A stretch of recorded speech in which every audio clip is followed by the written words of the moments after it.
Every door's a story waiting to be told. Every key a new beginning to unfold. Find a place, find a home.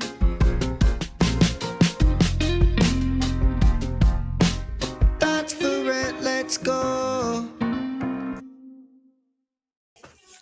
Whoa, here we are again this week for another episode of Thoughts for Rent, Realtors Keeping It Real. I'm Max Zerfu, sales manager of the McKenna team at Keller Williams Realty, real estate guru, and the funniest man in real estate in Las Vegas. And this is Jenni McKenna, but I want to know who titled you the funniest man in real estate. the real estate division, the board. Really? Yeah, I'd like to see those certificates. All of those, or just me.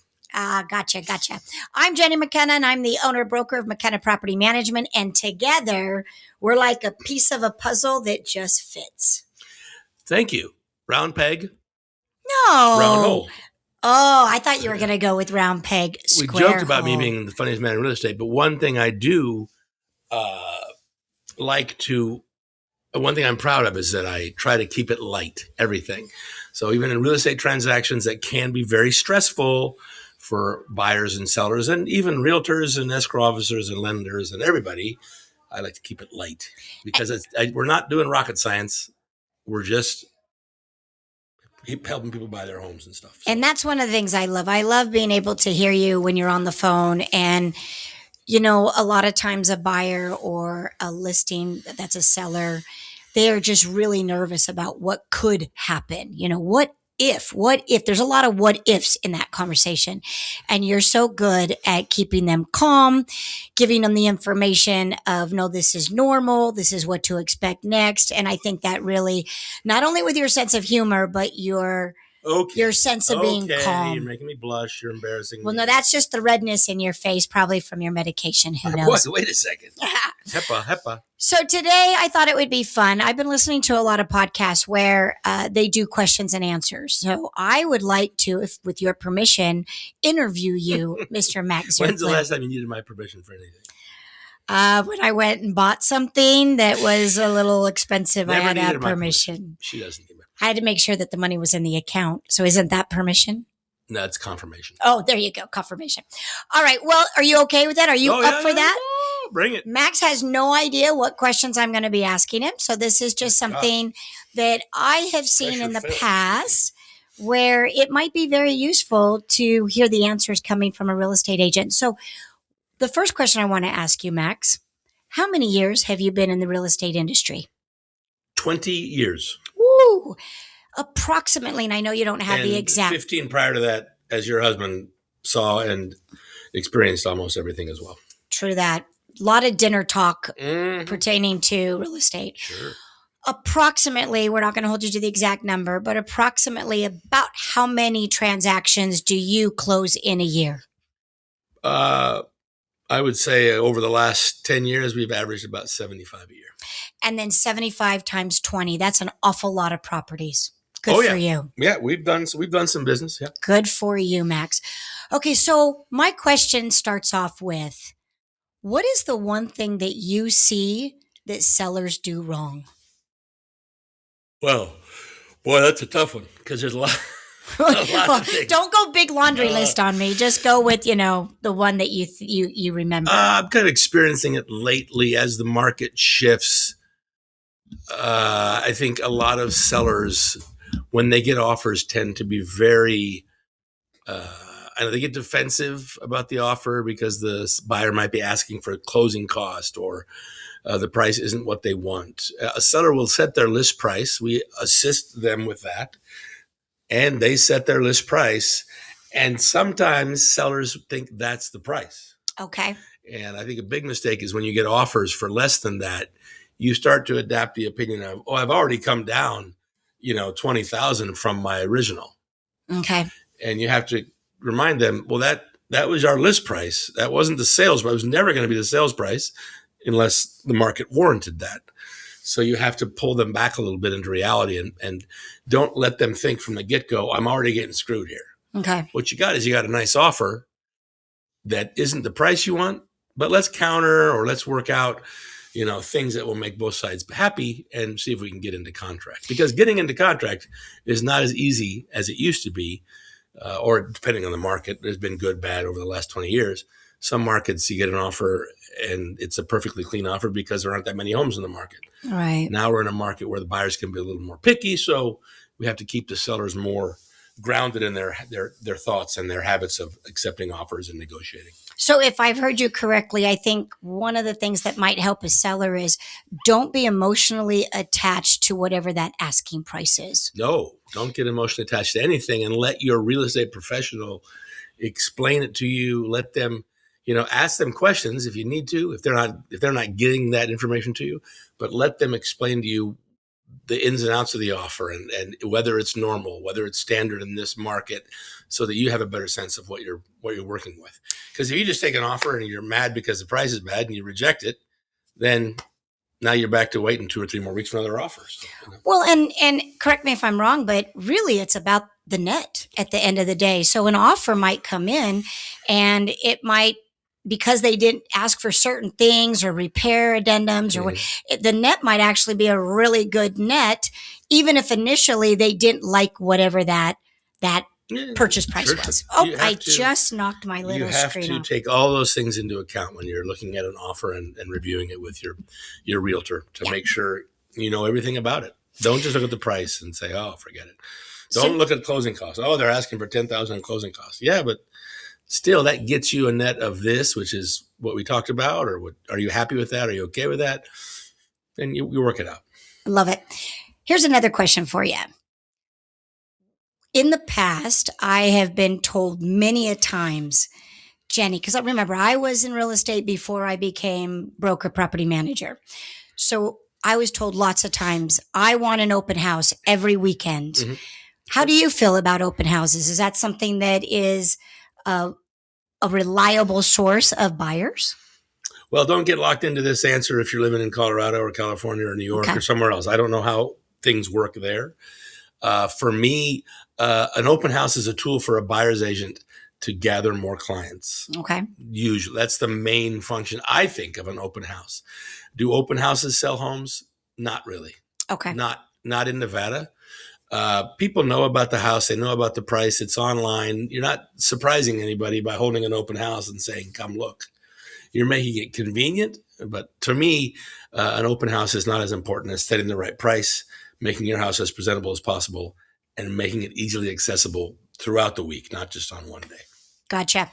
All right, I know realtors in Colorado that they list a house. This is years ago, so it might not be true anymore. But they prep the house, have an open house, and based on that open house, they usually have a couple offers by the end of the weekend. Yeah, I heard that for California too. So I think Max is right. And that's market specific. Market specific. But in your world here in Southern Nevada, you would say to a seller, don't stress yourself out about getting the house ready every weekend for an open house. No, I would say that. But if a seller wanted an open house, I would say we have a network of agents that we work with in our brokerage, over 600 agents in our marketplace. Keller Williams, the marketplace. And then we have buyers agents who want to do open houses. So if a seller wants an open house, we have agents that can do open houses. It's not going to be us. It's going to be someone who's more specialized in buyers. Gotcha. Somebody asked us once, well, who's representing me at the open house?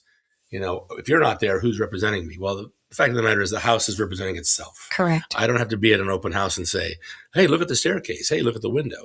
That's what buyers agents are trained to do and show homes. And I'm also of old school. Your dad was the first person who taught me how to show a house. I got all amped up. I got a buyer. Hey, this is 20 years ago. I was all excited. Hey, Tim, can you go out with me, with this buyer since it's my first time? He said, okay, sure. So we go to the first house and he opens the door and he goes, okay, there you go. Walk around, have a good look. Let me know what you think. That's it. I don't have a system, a plan. I don't have the script. But I've adapted that when I work with buyers, and it's better. You've probably gone to show a house where the listing agent is there. It's weird. It kind of feels Everybody's weird. Uncomfortable. Yeah. Like, what are you doing? Sometimes the sellers are even there. They want to walk. Oh yeah. So what I used to do is when I would come in and the listing agent or the seller was there, my job in my mind was to distract them, move them away from where my buyer could go look at the property. That's good. Because nobody wants to be, somebody directly watching over them, especially if it's a listing agent or the seller. Sellers will ask you, hey, you want me to show you around? And I usually say, no, I think we're okay. Let think- us look at the house on our Yeah. speed, and then if we have any questions, we'll ask you later. That's a great way. Okay, here's another question for you. A lot of people are big into staging these properties that are for sale. Why do you keep hitting it? Can you not? Is it too difficult for you not to get far enough? You know away what from the it, thing or- is I like to use But my you're hands. not Italian. You're Irish. I don't know. Well, Irish and Italians, we like to talk with our hands. I don't know. I've never heard it about Irish. I'm very expression. Sorry, I have lots of expressions. Yes, so staging. So what are your thoughts about staging? Is that a mistake made by a seller? To stage it or not stage it? To stage it. To spend the money to stage it. Well, first of all, if you're a seller who occupies the property, then we need to walk you through how you need to prepare for showings. You know, when I wasn't in the business yet, I was still working in the entertainment industry, and we were on vacation in Oregon for Christmas. And Jenni, we were staying at a VRBO, early days, and the owner of the property was selling it as well. And we're there on vacation. We don't want to be bothered by someone coming to look at the house, but he called us, and Jenni, being the consummate professional and realtor, said, oh yeah, no problem, we'll show it. And we spent our vacation the next 3 hours prepping this house for showing it. 3 hours. Oh my God. It was only They got 3 candles, hours. cookies, blah, blah, blah. But anyway, if you live in it, prepare it. Yes. Stage it the best you can. We have a list of things we'll advise you to do to show the property. If you don't live in the property, I think in Nevada, obviously there's different levels. A luxury home, maybe you stage it a little bit, but I'm still not sold on that. I think a buyer prefers to walk through a home that's empty and they can envision their own furniture, their own taste, their own design in the property, more so than having, some staging through. I mean, staging is so obvious anyway. It's not like it belongs to the house. Right. So I don't encourage staging. We don't do it. We will. Lately, we've been doing virtual staging on some of our photos. We'll show an empty living room, and then we'll have it virtually staged so that people can get a sense. But when people are walking through the property, my belief is a vacant home is more presentable. Gotcha. So speaking along the terms of what a seller, shouldn't do. So it's speaking in terms of or speaking along the line. Oh, speaking See, Jenni mixes her euphemisms sometimes. I do. It gets a little. Okay, go ahead. Now I'm hitting the thing. It's a good thing that you correct me. Well, it's not. I'm what probably would not live on our podcast. I shouldn't be. What would I do without you, Max? I hit my thing. Is it okay? Should I adjust up there? Well, make sure that your screen is in front of your microphone. I got to get down here now. When the property goes on the market, and this is for a seller, do you think you want to use the seller's photos, or do you prefer that you do what you need to do for your photos? Give me a little insight on that. I've never had a seller offer to send me photos. Oh, really? Okay. So we take professional photos on all of our listings, and we use those. I wouldn't even think to ask the seller to provide photos. Okay. And if they told me they wanted to provide photos, I'd say, thank you. We'll take a look at those. And we're going to have the property professionally shot by a photographer. If some of your photos fit in, maybe we'll use them. Gotcha. That's usually where I go with that. Once there was a house that really looked good in the evening, and our photographer hadn't captured that, so they sent us some nighttime photos with the exterior lights, and we used some of those photos. Mostly our photos. How about a sign in the yard? What are your thoughts on that, especially with flyers that are attached to the sign or to the sign? You're dating yourself there. Well, that's what my question is. Box. Like, what are you thinking? I have seen a couple flyer boxes around town, so that's my question. Well, yeah, we obviously back in the day, McKenna team did signs, flyer boxes, all kinds of stuff. Now people will have signs with QR codes on them, where you can get the listing directly on your phone. Don't see a lot of flyer boxes. And the question is, do we have a sign? We're associated with McKenna Property Management. We list a lot of vacant properties because people are out of state. And depending on the neighborhood, I might suggest to the seller not to put a sign up, which is counterintuitive for me as a marketing standpoint, because Gary Keller said, get more signs out in the community. And I agree with that. However, if I have a house that's vacant in a community that maybe not be too desirable as far as safety goes, I will not put a sign up, because I think it basically says, hey, here's a house that might be vacant. Come enter the house. Yeah. If it's in a nice neighborhood, people are living there, I will say, put a sign up. I will always tell them, the sign really helps me out more than it helps you, because basically the price and the listing on the MLS and Zillow and Redfin and online realtor.com, those are where people are going to see the house.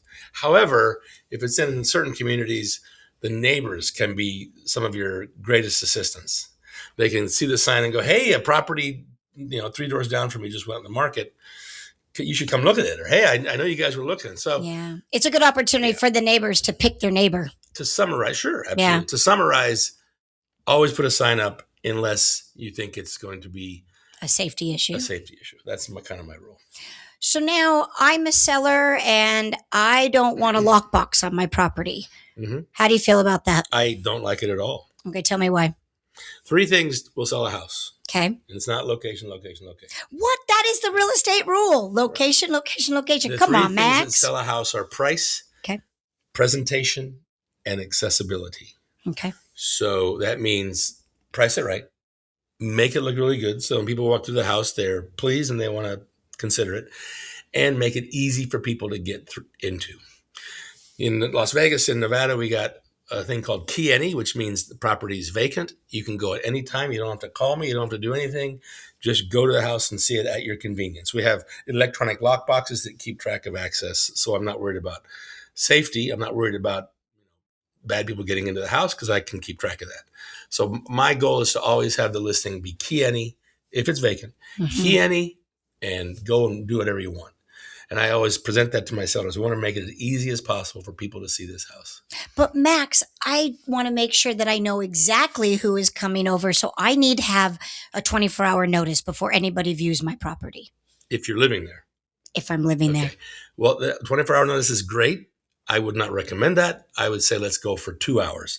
Let's go for, and they can come to me first and I can text you. The best thing to do, though, if you're living in the house and you need to be notified, well, you need to be notified if someone's coming over. If you live there, we can't do key any. Okay. Because we have to monitor, you don't want people showing up when you're in the shower, what have you. Right. I will encourage the seller to give me their cell phone. We'll put that in the listing, and any buyer's agent will text that number or call that number and say, "I want to come by at 2 tomorrow. I want to come by in 3 hours," and let them be the decider. I want them to be proactive about selling their house. And the best way to do that is to cut out the middleman, me, and say, "Hey, when you're available. So when someone calls you, you tell them, yes, come on over. I'm ready for it," and make it as easy as possible. Sellers ask me, "Well, should I sit in the backyard? Should I take the dogs for a walk?" I said, anytime there's a showing, the best thing you can do is get in the car and leave. Yeah, just go down to the park, right? Take the dog to the park. If you want, I can have the agent tell me when they're done, and I'll let you know to go back. And I've shown houses where the sellers do that. They take their car and they leave, and then when my buyers and I are walking out, you see their car, they're across the street waiting to go back into their house. But no, don't go with the whole, "Oh, my agent has to show it. I have to be there." It puts a damper on easy showings, which I think is really important. People have very expensive houses, luxury items, and they have expensive items in there. And I get that. They might want to make sure that I'm there watching the buyers, but it just makes the buyers uncomfortable. I knock on wood. I've been doing this for a long time. I don't know of anything that's been taken from a home that's occupied or has stuff in it. So sellers, don't get all caught up with, "Oh, I got to make sure I know who's going through my house." Just tell your realtor, "Let them come. Let's go. Come on. And I'm assuming that you would always advise your seller that you don't leave money on the counter. You put things that are, of a lot of value, sentimental value or real value. Just put them in a box. You're going to be moving it anyways. I'm not as good as you as stating the obvious and telling people what they should already know. So I don't tell them that very often, but you're right. Yeah. You're right. If you're a seller and you're selling your house and people are going to be walking through it, then if you don't want something to get taken, don't leave it out. I remember one story, and then I'll have one more question for you. I remember where there was a very risque painting of the seller's wife. Okay. And it's a beautiful photo, but I mean, it was in their primary bedroom. It was, you'd have to be going into the bedroom. Yeah. And so I said what I said, and I'm like, anything that you don't want, a potential buyer to see in your property, just make sure that you remove it or, put it in the garage behind some boxes, and nobody's going to be going through all that. I actually thought that's what they would remove because I thought, well, they may not want They left it. it up, They left it up. Proud. And that house was actually known to the buyer's agent as the Risque Painting House. So Did it sell? it did sell. It sold. But it was always funny because every time I would get feedback from the buyer's agent, they've shown 5 or 6 houses. And so they would have to go through their head. And then they would say to me, oh, wait, that's the one with the picture in the primary bedroom. And I'm like, yeah, that's the one. Talking along lines of, people wanting to know who's going to their house. We've had vacant homes that people are out of state, the sellers, but they have Ring cameras. Mm. And if someone's out of state and the inspection's planned, normally we're not quick to tell the seller, hey, there's an inspection going on tomorrow at noon. Right. Well, an inspector went to a property we had vacant here, and we hadn't told the seller the inspection was happening yet. And the seller saw someone approaching their house, and they got on their Ring thinking, hey, who are you? What are you doing? Scared the inspector to death. And then the buyer's agent called me and says, hey, your seller just got mad at my inspector for going to the property. Yeah. So new technology changes things and changes how things are done. Well, and speaking of new technology, are you ever going to be open to self-showings for buyers, or are you going to have your buyers always be accompanied by a buyer's agent? Oh, always accompanied. At this time you are? I don't know. I mean, I know in rentals there's self-showings. Do they exist in sales? I don't even know. I thought that there was a company out there. I think it was called Purple something, that you could get the code and then the buyer could go in and actually. Those were all vacant homes, though. Okay. Those were ones that they were flipping. Purple Door. Yeah, but they still offered self-showings to those buyers, right? So in your but world. I'm not an institutional flipper like that, so it would be different. If the property is occupied by the owner or it's vacant and it's an individual owner, then you should have an agent go through. Gotcha. Absolutely. All right.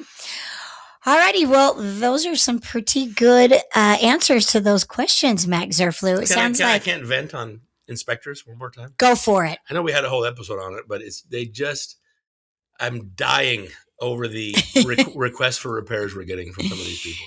Yeah. We got a request for repairs that had 51 items on it. Yeah. What people are doing is they're having the home inspected, the home inspector to do his job and justify his existence. And I'm not saying you shouldn't have a home inspected. It's important to know if something's wrong with the home. But they'll put every little hooby-looby on here, everything. Everything. This is an older house. It's got a pool. Yep. And you know how pools have steps into the pool. Yes. So there's no handrail to hold on to when walking into the pool. Right. But if I'm a buyer's agent, I should read that and go, well, that's okay. Yeah, I saw the pool the way it is, and I like it. The house is built in 93. I can't ask the seller to install that. That would be what a common sense agent would do. Right. What agents do lazy, they take the entire inspection report, and when they get it, there's a button that says, prepare a repair request for all items, and they just push that, and then out she goes. And do you think that's because, I know I agree with you, it could be a little bit about lazy, but it could also be that the world that we live in is, just sue everybody. It's a sue happy world.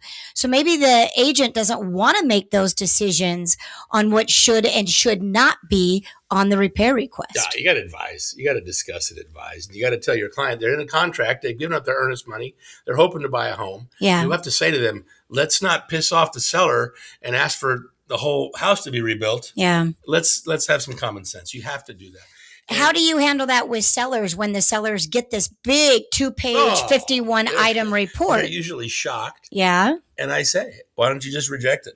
Okay. Why don't you just reject it and say, in this case, we rejected it. Well, we said, we'll give you $1,000. And this included, there was an inspector had some notes about some water coming from upstairs. Okay. I've had 2 plumbers go over there and we can't see anything wrong. Okay. The buyer's agent and the inspector say that's water damage and it's got to be fixed. I'm like, oh my God.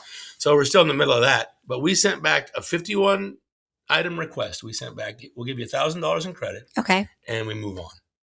They countered back with 5 items.